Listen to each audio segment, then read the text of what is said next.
and let's talk about the reporting server. So why do we need a reporting server? Well, we see a trend that your environments are getting bigger and more complex, and you're running a lot more executions to automate all of those application processes. And the volume of data is growing significantly. But at the same time, you tell us you have compliance and regulatory demands that mean you need to keep the data for longer. And we just saw that from the results of the poll. And it's not just for general reporting, but for audit purposes and to provide analytics for, diagnostic and predictive insights. We don't want to keep all of that data in the primary database, and we don't want to commit our resources to running complex reports against that data. So as we dug into this some more and we looked at the overall reporting requirements for the new reporting server, customers overwhelmingly told us that they want exactly what we currently have in the UAC. So they're actually very happy with the existing reporting capabilities. So we created this solution. It's a reporting server, which is a separate instance of UAC, limited to the scope of reporting. A reporting server that can use any supported database that does not have to be the same as the primary UAC database. For example, you can use Postgres for your reporting server and for your long-term data store. So you don't need an additional licensed database. It's a reporting server that does not significantly increase the maintenance effort. We know our upgrade process is simple and that it is one of the many things that customers love about UAC.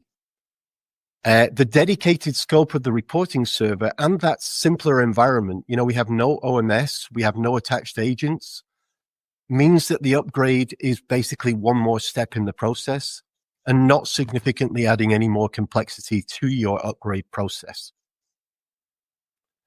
Really importantly, is that the application manages the data replication to the reporting server. Some customers are already running an archive server and they are managing the export and import and the whole data lifecycle manually themselves. It makes a lot of sense to let the application itself handle the replication activities.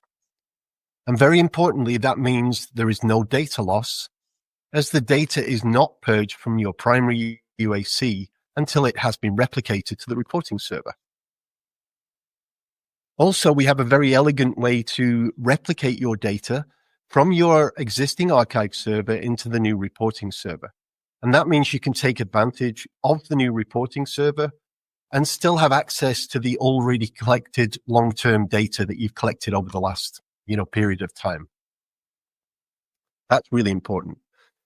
All of your reporting distribution requirements are satisfied, from those simple report emails from the reporting server itself to the more complex distribution, like sharing data into your cloud storage, which can continue to be executed from your primary UAC with the reporting work delegated to the reporting server. So let's go to the next slide and have a look at the visualization of this. So we have a one-to-one relationship between the reporting server and the UAC instance. And there's good reason for this. We need to maintain all the security access and the definitions, just like the source UAC. The agent definitions themselves are represented as they were an important part of the original run. However, they don't actually exist as attached agents on the reporting server because we don't execute anything from the reporting server. And the replication of data from the production UAC does not go via the instance itself and only pulls directly from the database, which is the most efficient way to manage the replication and doesn't use any of the resources from the primary server. So we've had some really positive feedback so far from all the customers that I've spoken to. We really look forward to hearing yours when you start to take advantage of that new reporting server capability. So